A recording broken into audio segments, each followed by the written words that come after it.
each having one lone pair. So if you will be asked, how many electrons did carbon share to oxygen? Makikita nyo kaagad, di ba? Now, pag ginawa nyong dots lahat, medyo mako-confuse kayo kung ilan. Although alam nyo kasi may naiwang apat, may naiwang dalawa kay carbon. And also with oxygen, may naiwan ding dalawa. Okay? So, if you will be asked how many electrons were shared by oxygen, 1, 2, 3, 4. Okay? Naintindihan? Yes, ma'am. Yes, ma'am. Clear? Clear Clear. po. Okay. Let's proceed. Ma'am, carbon monoxide po yan, di ba, ma'am? Yes, carbon monoxide. Sige po.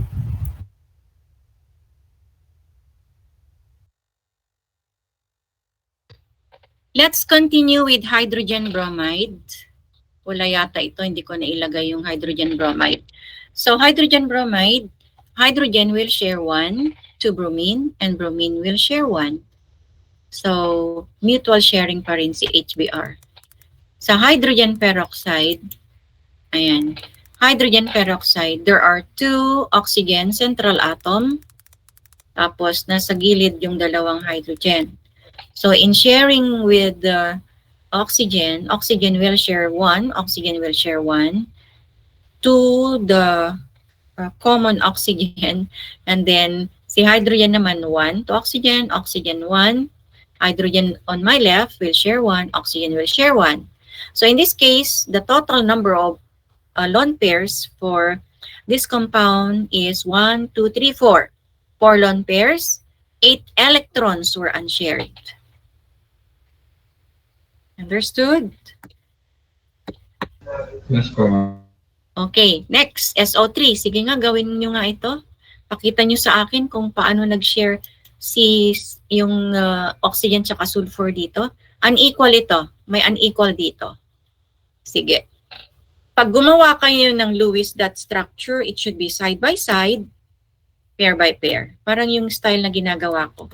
Para makikita nyo kaagad kung ilan yung kulang, kung ilan yung isi-share, kung ilan yung sobra. Sige nga.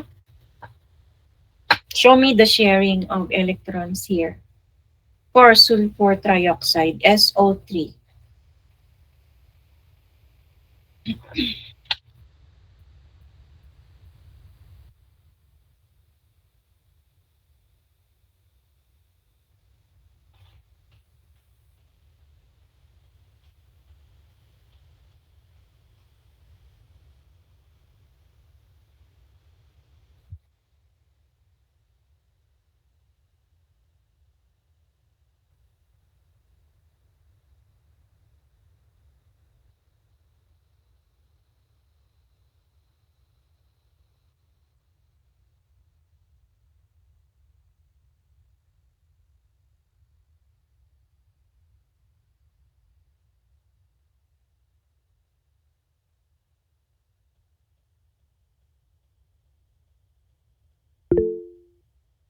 Yes, Mr. Herrera? Ay, napindot lang po, ma'am.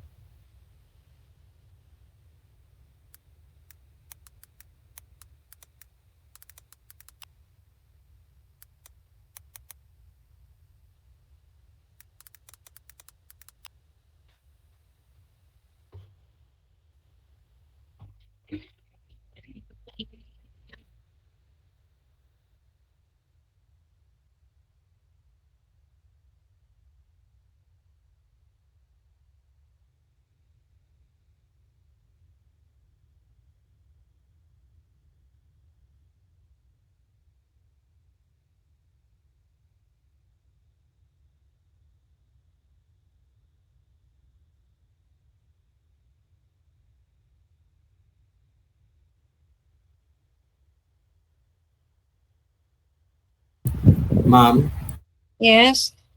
tanong lang ma'am, ba't may oxygen na dalawang electron yung shinare? Kaya nga sabi ko may unequal sharing dyan eh. Para ma-satisfy si octet rule.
Ma'am, gagawin lang ba yung ano, yung parang Parang yung ginawa ko. dots? Yeah, pakita nyo. Ma'am, pakita ko may akin, ma'am. Ibahin nyo yung notation ng sulfur, gawin yung dot, tapos yung oxygen X. Depende sa inyo para ma-differentiate. Ito, ma'am, pacheck ko yung akin, ma'am, kung tama, ma'am. Saglit, ha?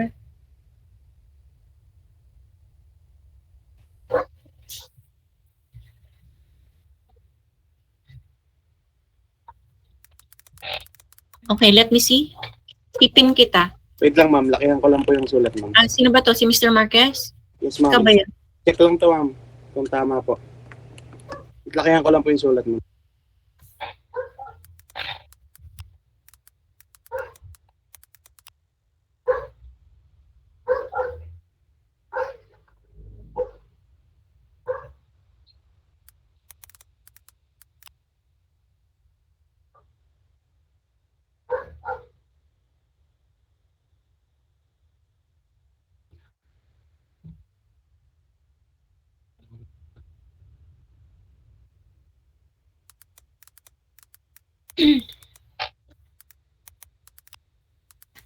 Ito po, ma'am. Patingin. Iharap mo sa akin. Kita po ba, ma'am?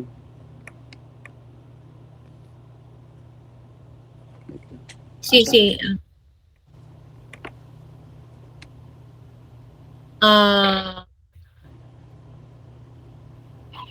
Nasaan yung oxygen sa taas? Ba't walang electron? 6 lang yung electron niya. Yung oxygen sa taas. Wait lang, ma'am. Kulang pa naman. Wait lang, isa. Isa pa, ma'am. Ayan, ma'am. Opo, ma'am. Excuse me po. Yes. Ma'am, as lang po, if, out of topic po to, pero ma'am, pag not supported po yung isang simulation po. Ganitong gawin. Yun ba yung chemical nomenclature? Okay, Yes po, tama yan. ma'am. Yung, Okay, ma'am. Thank you. Ask your classmate na lang kung sino yung nakatapos, ask a favor from them to share their device with you para magawa mo. Okay? oh, okay, ma'am. Ganun Thank you po. ganun na lang. Okay? Kasi yung iba nakakatapos naman eh. In my other section, maraming nakakagawa. So, pag nagkaganyan, although meron ding nagkakaproblema, the same as yours, yun din ang advice ko sa kanila. Ask a favor from your classmates to share with you their device. Pero yung account mo ang gagamitin mo para mag-register yung score sa'yo. Okay? Sino ba yun? Si Mr. Oxenia ba yung nagtanong? Yes po, ma'am. Oh, ganun na lang, Mr. Oxenia, ha? Okay. Ayun, nagawa ni Mr. Marquez. Nagawa nyo din ba? Papakita ko pa ba?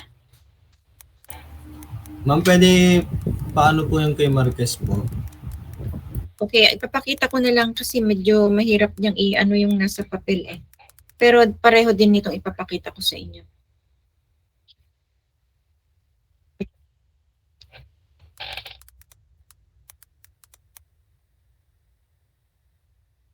Saglit lang.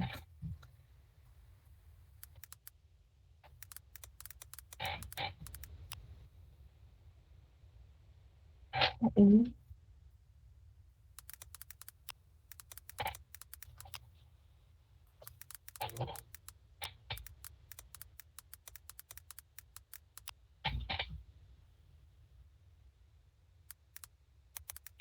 This time class, hindi mag-share si oxygen. Madamot si oxygen sa compound na to. Yung isang oxygen lang ang mag-share.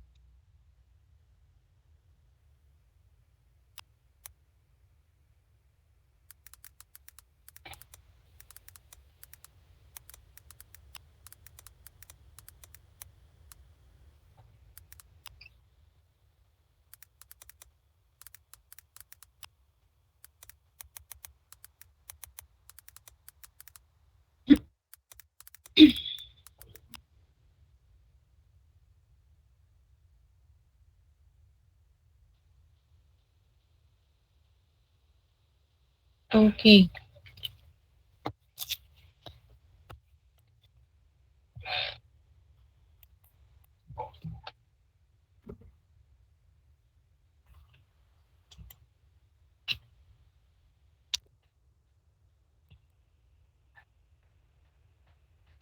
Okay, nakikita niyo ba?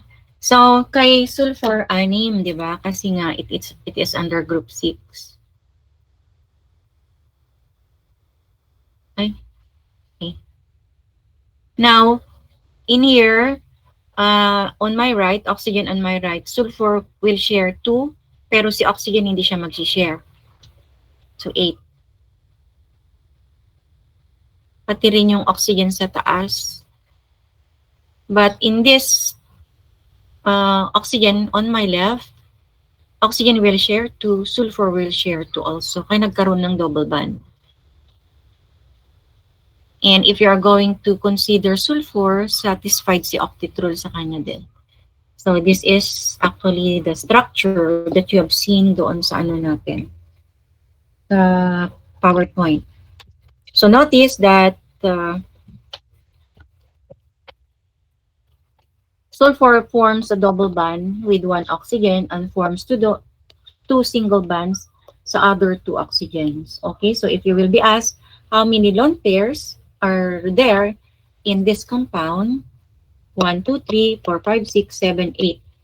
8 times 2, 16 electrons were unshared. And how many electrons were shared by oxygen? Only 2. Sulfur, 6. Got it? Naintindihan? Okay, do you need to take a screenshot again? Okay na po. Okay. So, naintindihan nyo ha? Louis, that?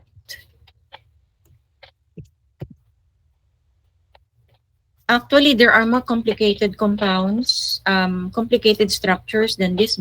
These are all simple. How about if you have, let's say, nitric acid, sulfuric acid? So, they are more complicated. Anyway, sa atin lang naman is simple compounds. Are simple compounds.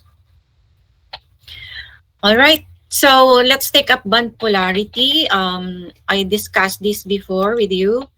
It is the tendency of electron clouds to shift. It depends on the electronegativity of each atom. Remember when I told you that you can determine if a compound is ionic or nonpolar covalent or polar covalent. So a covalent bond can be polar or nonpolar. So what do we mean by electronegativity and polarity? Electrons in these examples spend more time in red and very little time in blue.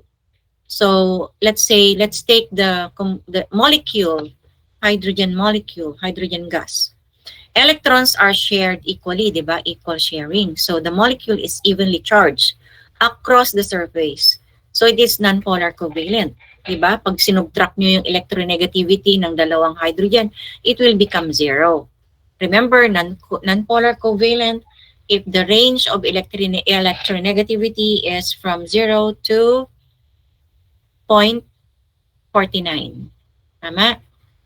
Polar covalent siya pag 0.5 to 1.9. Okay, so nasa center si electrons. Now, for a polar covalent, our example is hydrogen fluoride. The difference in electronegativity, as you can see, will be between 0.5 to 1.9. So, the electrons are more concentrated on this side, because of the electronegativity of fluorine, which is 4. So more on fluorine yung electrons. Now for an ionic compound, electrons are not shared but rather transferred from sodium to fluorine that renders it to become ionic. The electrons are more concentrated on the right side. Okay? So these are examples of electronegativity values. Makikita nyo ito sa periodic table ninyo. And then, ito na yung sinasabi ko sa inyo. I gave this before. Wherein always remember this. Ionic, the difference in electronegativity is greater or equal to 1.9. Covalent, less than 1.9. Nonpolar, 0.4 to 0.49. Polar, 0.5 to 1.9. So if you will be asked, if you are given the following atoms bonded together, which of the following is the most polar? Pag sinabi, tinanong yon. So, titignan nyo yung difference in electronegativity. Whichever is the highest should be the most polar, and whichever is the lowest should be the least polar. Okay? 0.5, 0.4, 0.3, 0.2, halimbawa. So, the most polar is 0.5. The least polar is 0.2. Got it? Yes po. So, ito yung binigay ko rin sa inyo ito before eh. Diba? These are examples wherein you can determine if it is polar or non-polar, or you can determine if it's ionic or covalent. Basta polar and non-polar, covalent siya. Okay? You can only determine if it is non-polar or non-polar by the ranges. Itong mga ranges na to. Okay? Now, sa metallic bond, it will just describe to you how the bonding are formed in a metal between the positive, a chemical bond formed from a pool of electrons surrounding the metal ions. Hindi na natin iti-take up to ha. Sa molecular materials natin iti-take up to metallic bonding. Pati yung nila. Pati yung crystal structure nila. Okay? So, we are done with Lewis structures. There are no questions, I hope. Clear ba ang Lewis dot structure sa inyo? Yes, ma'am. Sana po. Sana. Marami naman po na intindihan, ma'am. Naintindihan nyo naman, di ba? Basta satisfied the octet rule palagi, yung 8 electrons. Si hydrogen lang ang may 2 electrons. Need lang po practice. Siya lang. Siya lang ang may 2 electron. Okay, so let's proceed now to balancing equations. Mag-break tayo mamayang 12. Saan na ba tayo? Balancing. Kasi balancing equation is very essential in stoichiometric calculations. Pag hindi balance yung yung equation mo, mali yung sagot mo sa stoichiometry. But don't worry class, kasi yung equations nyo, sa midterm exam nyo, yung equations binalance na namin. We will be giving you balanced equations already for stoichiometric calculations. Pero there are some items na magbabalance kayo.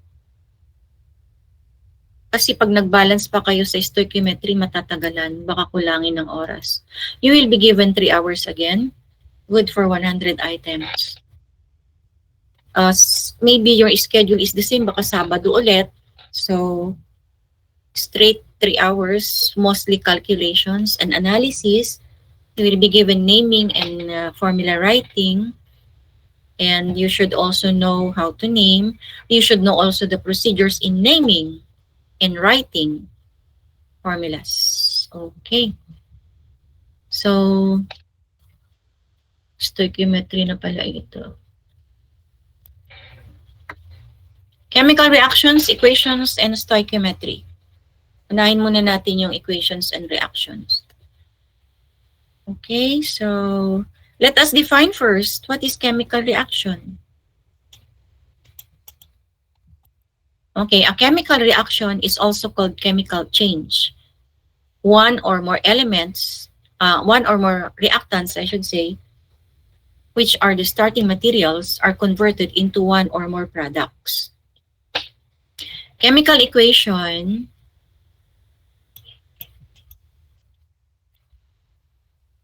is an expression showing which reactants are converted to which products. It is a representation of chemical reaction in terms of symbols and formulas of the elements and compounds involved. Okay? Balanced chemical equation shows how many moles of each starting material are converted to how many moles of each product. Sa chemical equation, hindi pa siya balance. Yun lang yung equation. Sa balance, chemical equations, nandun na yung number of moles.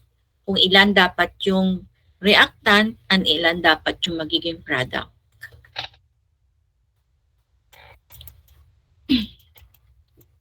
Okay, let's take up the anatomy of a chemical equation. Okay. So, in this equation, balance na siya. 1 mole, okay, 1 mole of methane gas will react with 2 moles of oxygen gas to produce 1 mole of carbon dioxide and 2 moles of water. Yung mole doon na sinasabi ko is actually the coefficient. You can say it is 1 molecule or 1 mole. Reactants appear on the left side of the equation.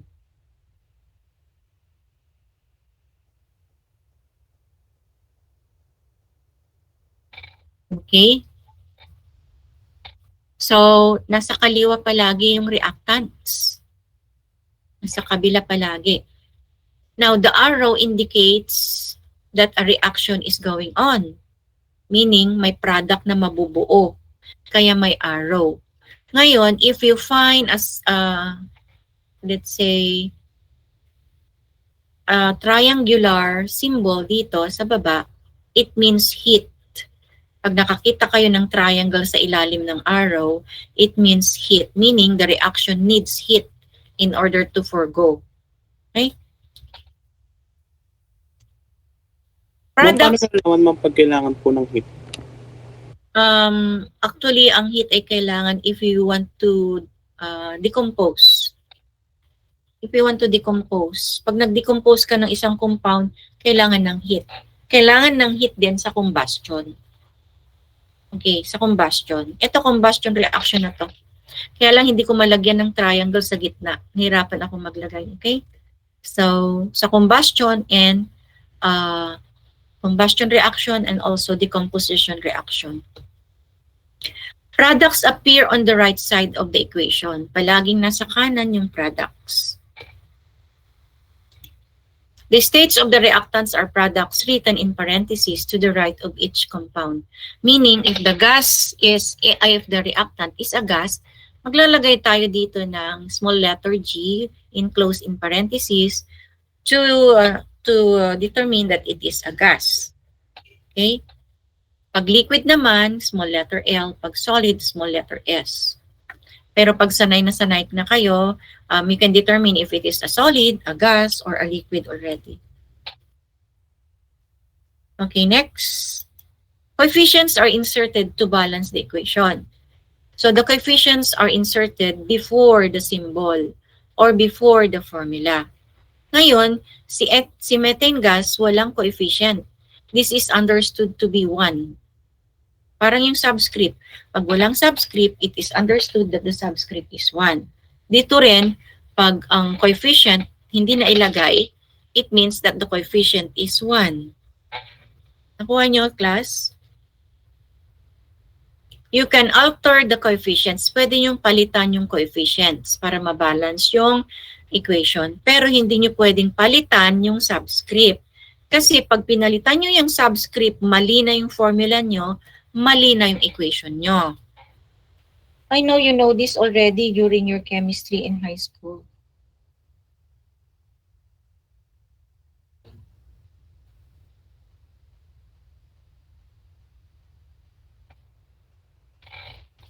Okay?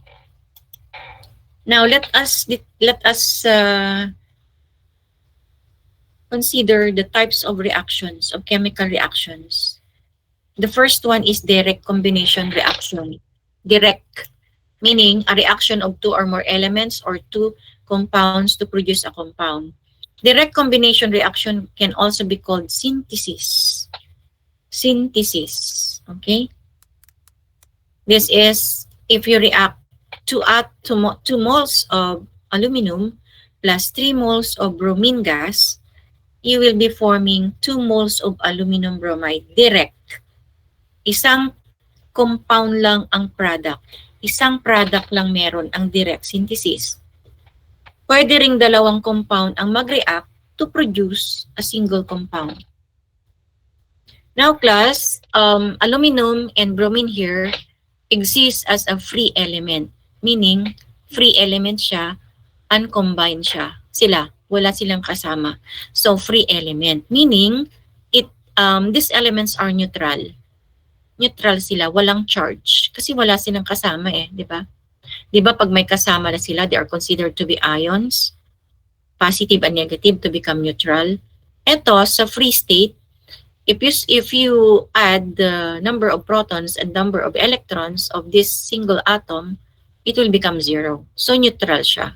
The charge is 0. Another one is single displacement reaction, or you may call it single replacement also. Pwede rin single replacement ang tawag dito. So it is a reaction of two elements with a compound to produce a different element and a compound. Meaning, there will be displacement that will happen. Si magnesium will replace iron in here. So we have 3 moles of magnesium reacting with 2 moles of ferric chloride to give you 3 moles of magnesium chloride plus elemental iron.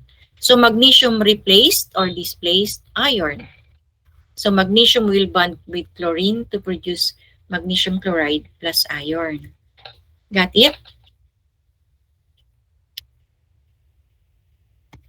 Next, double displacement or double replacement reaction.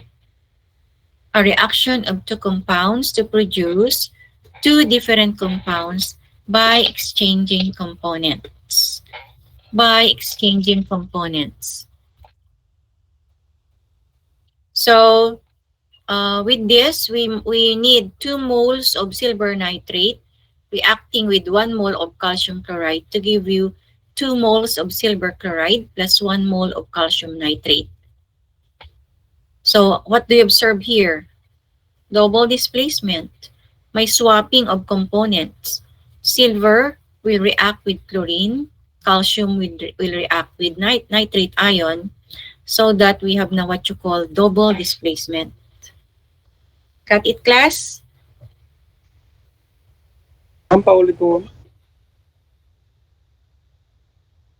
In double displacement, there will be exchanging components. Si silver nitrate, during reaction with calcium chloride, silver will react with chlorine. Si calcium naman will react with NO3. Nag-exchange sila ng partners. Okay? Double displacement or double replacement reaction. Next, special. We also have what we call special reactions. We have what you call anhydride. Anhydride is an oxide which reacts with water to form either an acid or a base. Okay? An oxide which reacts with water to form either an acid or a base. Ano naman yung metallic anhydride? Okay? Kasi dalawa metallic at saka non-metallic. Pag sinabing metallic anhydride, an example is basic anhydride, which is sodium oxide. Sodium oxide, when reacted with water, will give you sodium hydroxide, which is a base. Sa non-metallic anhydride naman, this is a non-metal and an oxygen. An example is acidic anhydride, which is carbon dioxide. Example ko dito is carbon dioxide. Carbon dioxide, nitrogen dioxide, sulfur dioxide, those are acidic anhydride. Pag dinagdagan mo ng tubig, magiging acid. Carbon dioxide plus water will give you carbonic acid or hydrogen carbonate. Okay?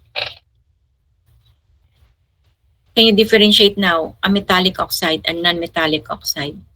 Metal na may oxygen, that is metallic anhydride. Non-metallic plus oxygen, that is non-metallic anhydride. So another reaction is we have the metallic oxide plus non-metallic oxide. Example of non-metallic metallic oxide is magnesium oxide. Non-metallic oxide is carbon dioxide. So when you combine this, you have magnesium carbonate. Magnesium carbonate. Calcium oxide plus silicon dioxide will give you calcium silicate. Decomposition reaction, that is, you're going to separate the components or the constituents of the compound in the presence of heat. Okay? So, example natin is potassium carbonate. When this decomposes, it will produce potassium oxide plus carbon dioxide. Baliktarin natin. When potassium oxide and carbon dioxide reacts, it will give potassium carbonate. Okay? Reverse reaction. The same is true for magnesium carbonate. For chlorates naman, let's say potassium chlorate, you will be producing potassium chloride plus oxygen. When you reverse the reaction, it will produce potassium chlorate. This is magiging magiging direct combination reaction to produce one compound. I think class, we should eat first. Take a break muna tayo, ha? Okay po, ma'am. Back after 10 minutes, kaya pa tayo sa balancing. Okay. So, we stop on combustion. Now, for combustion class, you need heat. Okay. Of course, you need oxygen also for combustion. So, in here, for combustion, we have complete and incomplete combustion. For complete combustion, the products are carbon dioxide and water, as you can see from the reaction, from the equation. Now, for incomplete combustion, the products are carbon monoxide and water. So, can you see the difference? Carbon monoxide and water for incomplete combustion, carbon dioxide plus water for complete combustion. Okay? So, if there's no enough oxygen, you will be producing carbon monoxide. But if enough oxygen is present, you will be producing carbon dioxide. Carbon monoxide is a very poisonous gas. 5 minutes exposure to carbon monoxide is fatal. Okay? You don't know that you are already inhaling carbon monoxide because this is odorless. That's why you never try to sleep inside the car when the engine is on and yet your parking area is not ventilated. Magsisip in yung carbon monoxide sa loob ng sasakyan. Okay, we have direct combination reactions. 2 or more substances react to form one product. So our examples here are nitrogen gas plus hydrogen gas will give you ammonia. Propane gas plus bromine will give you bromopropane. Propane gas is the one that is being used for cooking. Ito yung laman ng tangke nyo ng gas sa bahay. Propane gas. Magnesium plus oxygen will give you magnesium oxide. This all are in the presence of, okay, itong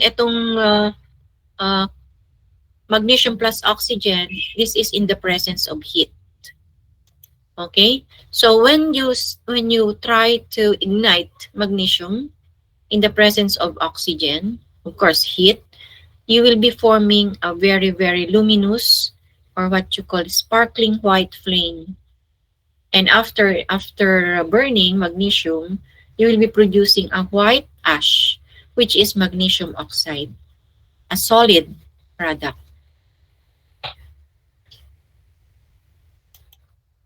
Decomposition reactions, one substance breaks down into two or more substances. So calcium carbonate breaks down into calcium oxide and carbon dioxide. The same is true for potassium chlorate and sodium nitrite.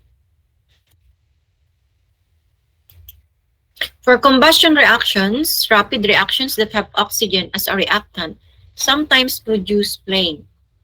Okay? Now, this is true, or this is most often involve hydrocarbons reacting with oxygen in the air to produce carbon dioxide and water. So, if your reactants is, if one of the reactant actually is a hydrocarbon, so pag sinabing hydrocarbon, the one that contains carbon and hydrogen, they are usually very, very combustible. Okay? Methane gas, okay, propane gas are very combustible, even butane gas. Yung lighter fluid is actually butane. And also acetylene gas, yung pang-welding, they are very combustible. Now, it's a different story if you are going to react hydrogen and oxygen. The product will be water. Okay? Okay, let's go now to balancing chemical equations. We defined a while ago what is a chemical equation and which is what is a balanced chemical equation. So how to balance a chemical equation? If you have this reaction, if you have this equation, propane gas plus oxygen gives you carbon dioxide plus water. Begin with atoms that appear in one compound on the left and only one compound on the right. In the equation for the reaction of propane and oxygen, begin with either carbon or hydrogen. Okay? Kasi yung oxygen, it appeared twice on the product. So, it should be the one to be balanced last. If an atom occurs as a free element, as for example, oxygen, thus in the reaction of propane with oxygen, balance this element last. Yun ang huli mong ibabalance. You can change only coefficients in balancing an equation. You cannot change chemical formulas. You can alter the coefficients, but you cannot alter the subscripts. Hindi pwedeng palitan yung subscripts. Yung coefficient lang ang pwedeng palitan. For the equation for the reaction of propane with oxygen, we can begin with carbon. 3 carbon atoms appear on the left and 1 on the right. If we put a 3 in front of CO2, ito siya, indicating that 3 carbon dioxide molecules are formed, 3 carbons will appear on each side and the carbon will be balanced. So if you're going to check by inspection, 3 carbons sa product, 3 carbons na rin sa reactants. Next, we look at the hydrogens. There are 8 on the left and 2 on the right. If we put 4 in front of the water of the H2O, there will be 8 hydrogens on each side and the hydrogens will be balanced. So balance na siya, di ba? 8 hydrogen, 8 hydrogen. But yung oxygen, hindi pa balance. The only atom still unbalanced is oxygen. Notice that we saved this reactant for last. This is rule number 2. There are 2 oxygen atoms on the left and 10 on the right. If we put a 5 in front of the oxygen on the left, we both balance the equation, the oxygen atoms, and arrive at the balanced equation. 1 mole of propane gas plus 5 moles of oxygen gas will give you 3 moles of carbon dioxide plus 4 moles of water. Okay, I'm going to show you what you're going to do para mas madali kayo makapag-balance.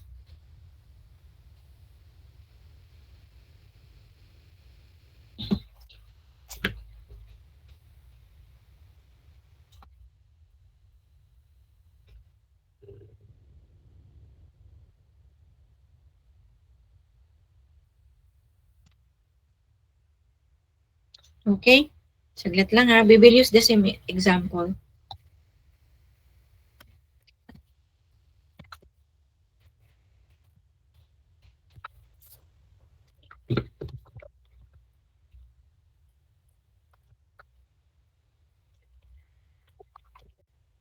Wala naman.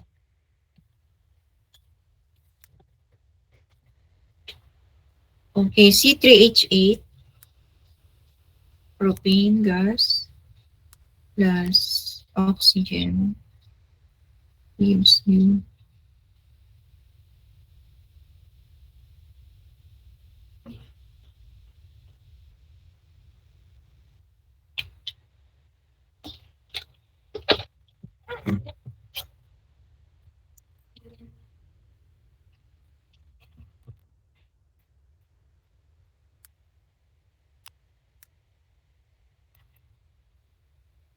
okay, clear ba sa inyo? Class? Yes po, ma'am. Okay, so what you're going to do is like this. Initially, you have to identify the atoms or the elements present sa equation. Tapos, i-determine nyo rin yung number of atoms. So, carbon, hydrogen, oxygen sa reactants. Then, carbon, hydrogen, oxygen din sa products. Okay? So, initially, you have, let me mirror. Initially, you have 3 for carbon, 8 for hydrogen, and 2 for oxygen. Then, dito rin sa product mo, you have 1, tapos hydrogen is 2, oxygen is 3. Now, by inspection, carbon here has 3 atoms. So, mag-i-introduce tayo dito ng 3 sa carbon dioxide. Okay?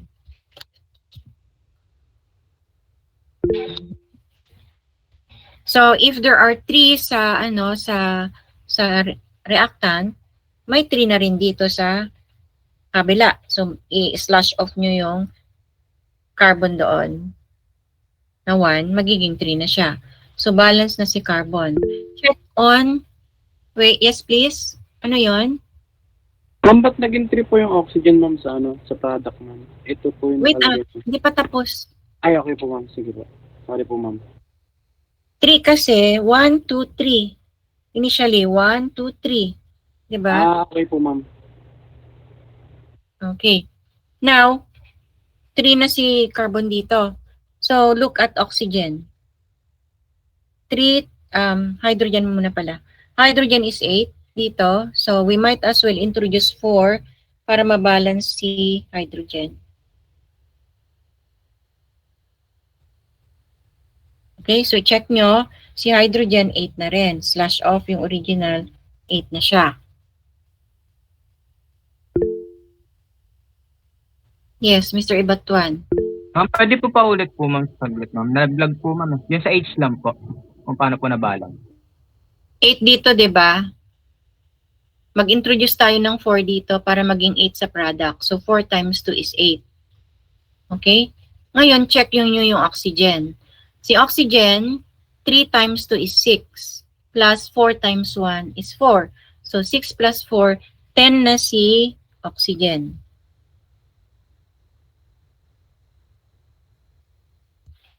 Now, check nyo yung reactant. Kung ilan yung oxygen doon.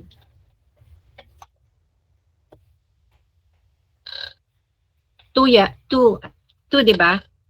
So, mag-introduce ka ngayon ng 5 dito para maging 10. 5 times 2 now is 10. So, the equation is already balanced. Ma'am, paulit po ng oxygen, ma'am. Simula po ng oxygen. Si oxygen sa product, 3 times 2 is 6. 4 times 1 is 4. So, 4 plus 6 equals 10. So, ilalagay mo dito 10 na siya. Ngayon, titignan mo rin yung oxygen sa kabila. Kanina, 2 lang siya. So, you have to introduce 5 para maging 10 si oxygen. 5 times 2 equals 10. So, carbon and carbon balance, hydrogen and hydrogen balance, oxygen and oxygen balance. Okay, ma'am. Thank you po. Clear? Okay, naintindihan kung paano. Itong gagawin nyo sa seatwork nyo, ha. Dapat ipakita nyo kung paano nyo na-arrive yung coefficient. Okay? Another example.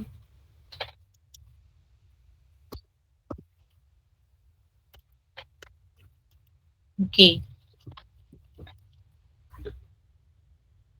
Ammonia and H3 plus oxygen will give you nitric oxide plus water as products.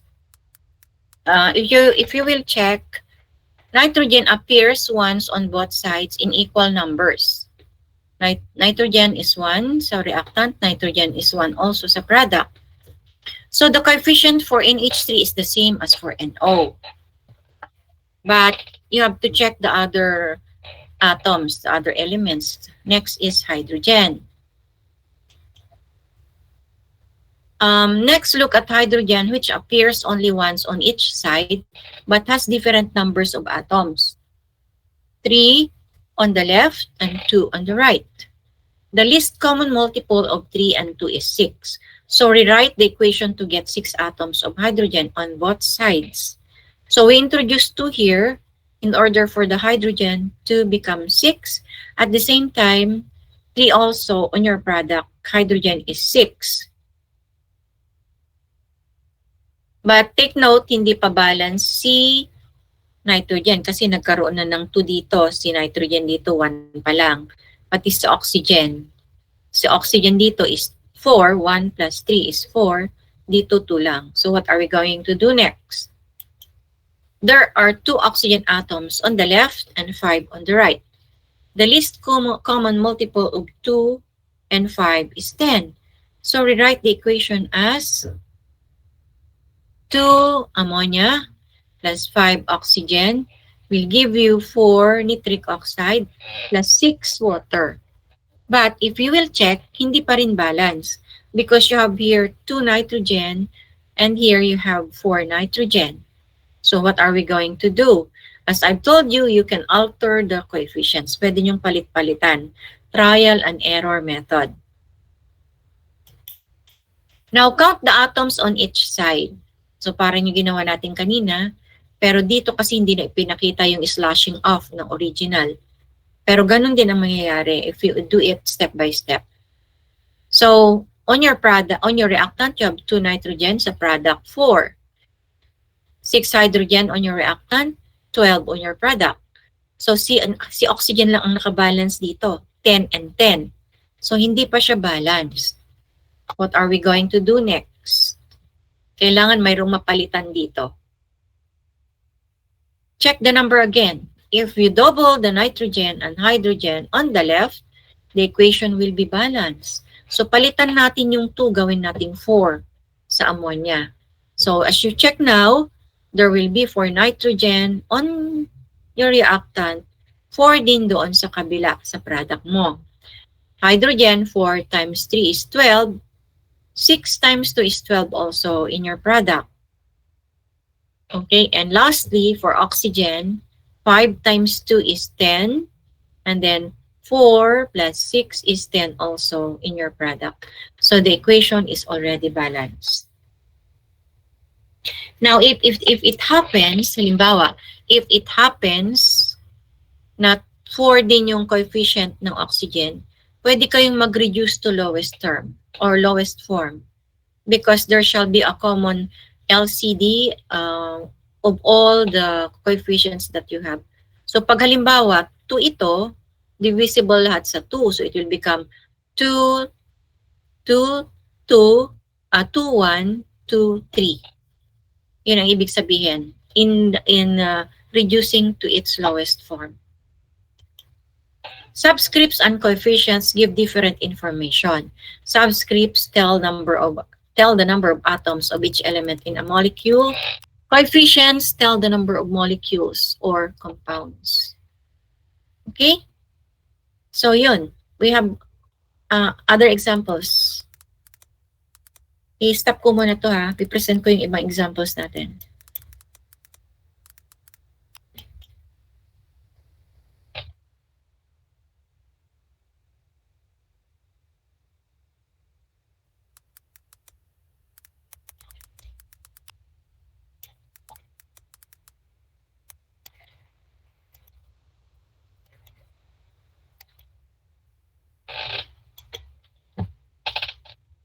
We did this actually in my other class. Hindi ko na lang siya, sinave ko na lang para para madaling i-discuss, mabilis i-discuss.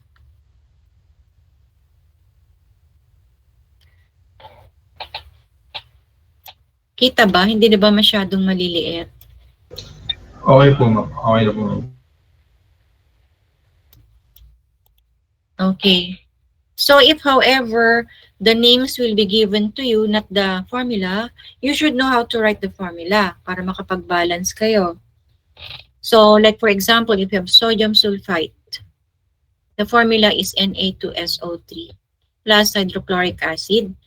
The products are sodium chloride, water, and sulfur dioxide. So this is just a very simple equation. Originally, we have sodium 2, sulfur 1, oxygen 3, hydrogen 1, chlorine 1. Ganito ang gagawin nyo sa seatwork nyo ha. I-identify nyo yung mga original number of atoms and then the final number with regards to the coefficients. Sodium also is 1, so sulfur 1, oxygen 3, hydrogen 2, and chlorine 1. Now, check, sodium is 2 in your reactant. So, you introduce 2 sa product mo. So, ang mangyayari niyan, si sodium magiging 2 na, si chlorine magiging 2 also. Now, if there are 2 chlorine atoms, you introduce 2 dito sa HCl so that you will have 2 chlorine already. But take note, hydrogen also becomes 2. So, if you check now, the equation is already balanced. For the second example, okay, what can you say about this example? Silver nitrate plus sodium bromide will give you sodium nitrate plus silver bromide.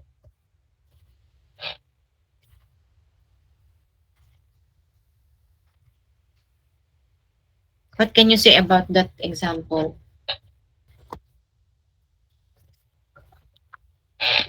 Tignan niyo mabuti. Yes, Mr. Joseph. Ma'am, balance na po. Balance na, di ba? There are some equations in which you need not balance anymore because it is balanced. Ano pa? Ano pa yung napansin nyo dyan?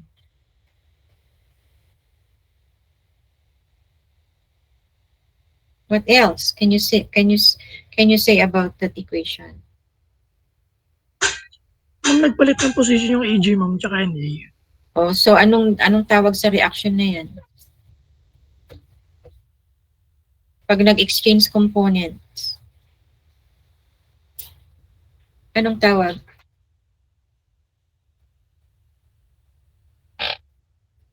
Ano, ma'am? Wait lang, ma'am. Ano po? Ano ba to? Wait lang, ma'am.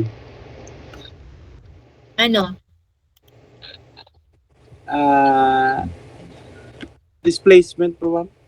Anong displacement? Dalawang terms yung displacement. Ano po, ma'am? Ano ba to, ma'am?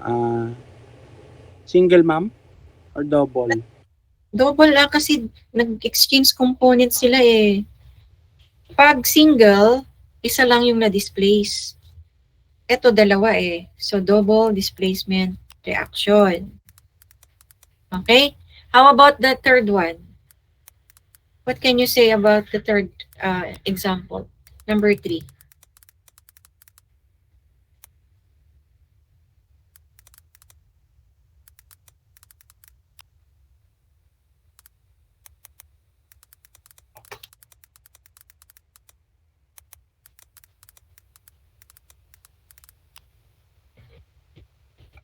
What can you say about number 3?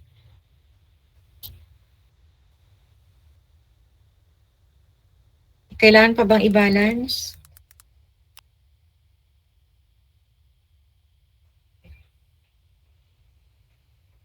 Class, kailangan pa ba? Ma'am, hindi.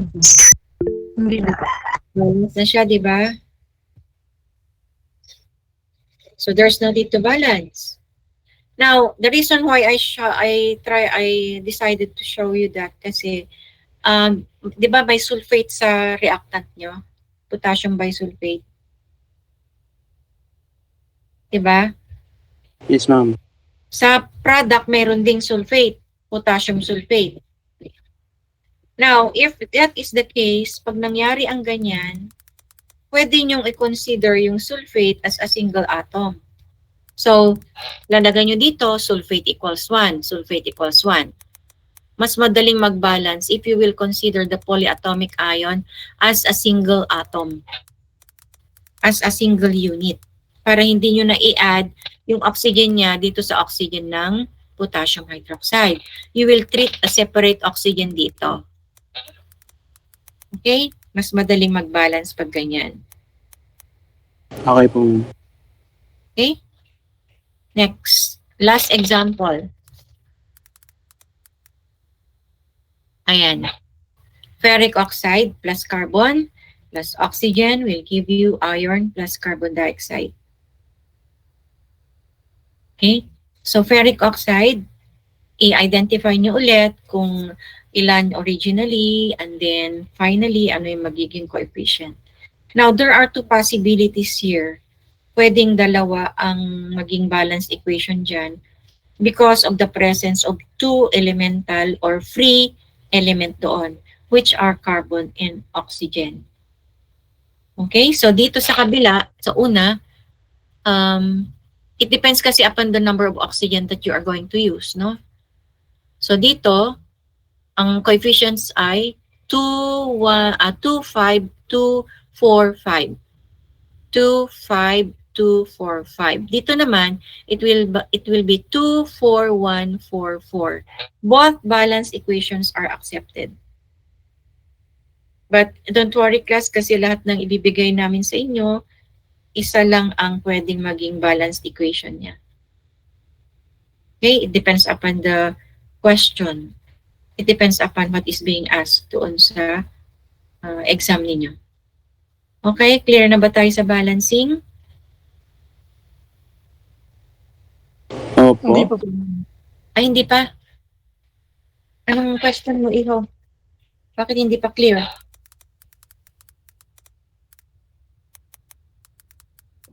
Ha? Sino ba yun? Si Mr. Marquez? Hindi pa clear? Hindi po ako, ma'am. Bakit? Ako yan, medyo magulo po sa akin, ma'am. Anong gagawin natin Product para hindi po, ma'am. magulo? Anong gagawin natin para hindi magulo? Ang gagawin natin para hindi magulo, mag-practice tayo. Sit work na tayo. Okay? Don't worry, simple lang yung maibibigay kong sit work. Naka-open naman. Okay, ano nyo muna, screenshot nyo muna. Pwede nyong i-post sa GC natin or pwede nyong, okay? Saan na yun? Okay, sige, screenshot nyo muna para mayroon kayong basis.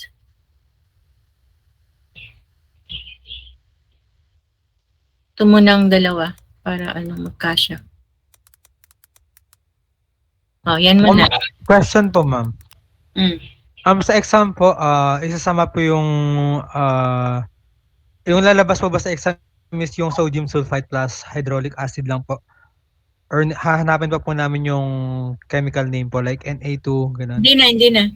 Given na po pareho yan sa exam, ma'am. Oh, given formulas lahat. Okay po, thank you po. Kasi mayroong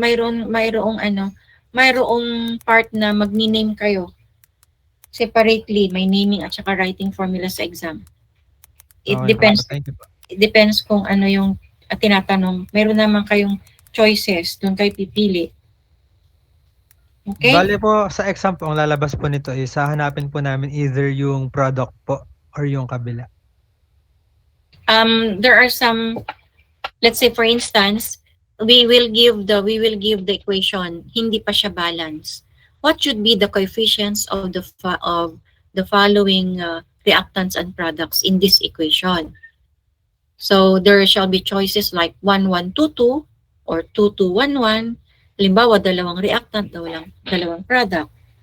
Ganon. So paano nyo sasagutan? Siyempre, magbabalance kayo. Or, another thing, let's say we have an equation given yung reactant, tapos supposedly dalawa yung product, isa lang yung binigay, ano yung isang product? Okay? Okay po, ma'am. Thank you po. Identify what should be the other product. So, tignan nyo kung ano yung nasa choices, kung ano yung mag-fit doon sa equation. Okay? Yes po, ma'am. Salamat po. Remember, naka-open naman yung periodic table nyo. Alam nyo naman kung paano na magsulat ng formulas. You have the rules. Tandaan nyo yon. Rules in naming ionic. Rules in naming covalent compounds. Okay? Okay, ready na for the seat work? 5 lang, 5. 3 points each. Pag walang solution, yung ganito, this one, -2. Pag hindi reduce sa lowest form, -1. Okay? Sige, screenshot nyo pa yung iba. Seat work na pala to. Okay, screenshot nyo muna yan.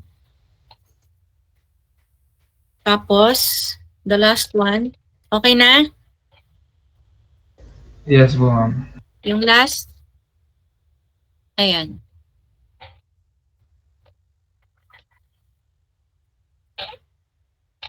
Pwede nyo i-post sa GC kung gusto nyo para dun sa mga absent.